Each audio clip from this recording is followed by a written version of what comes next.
Whip my wop my hay, boys, whip my wop my hay, my ho. Whip my wop my hay, boys, whip my wop my ho. Hurricane was coming and it was getting freaking real. Those fuckers are inside being like, get in here. It's like, hell no, I'd rather die out here. I'm not getting in there. Climbed up the mast and pulled one of the mainsails down by hand. So because of that, that's why I get invited on sailboats all the time. They're like, you're fucking nuts and you know how to fix shit. No, I'm probably best at guitar.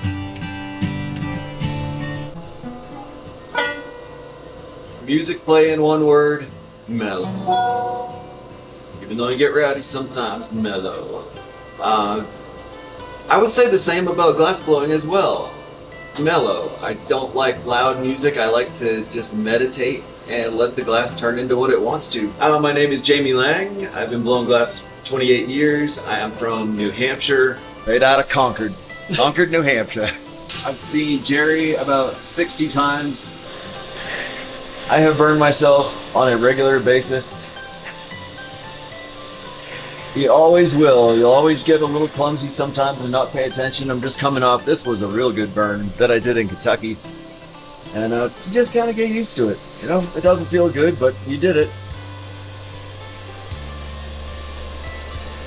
That was just kind of an early morning one too. I just really wasn't paying attention. That's kind of rare, but yes, I do get burned regularly, just very slightly.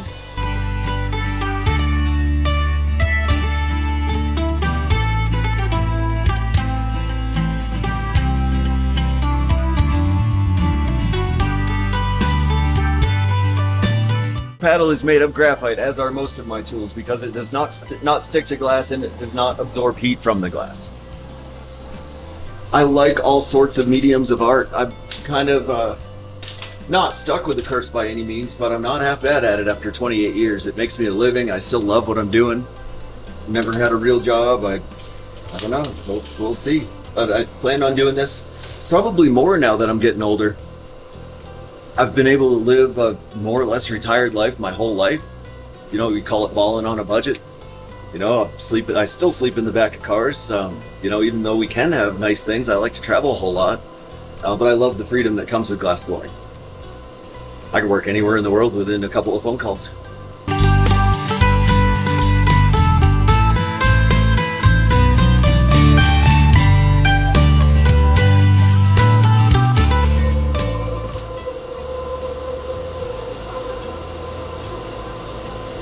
Say just live every day like it is your last, because it just might be. Don't work too hard. Work hard enough to support what you love, but don't forget about what you love. Yeah. It's good answer.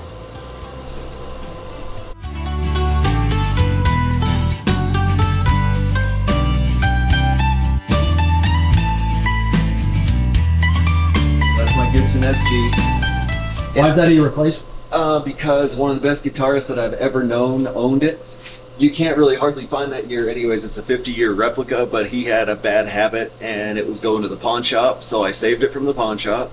He got his shit together years later, called me, told me he had his life on track. Was like, great, you're welcome to have this back. I know you owe me at least $1,000 or whatever, but just find something. I don't care if you spend $500 on it. Find me something like it that you'd be proud to play.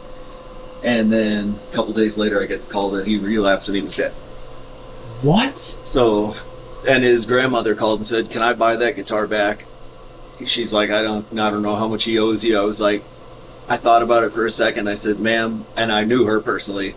I said, I'm sorry, but you can't.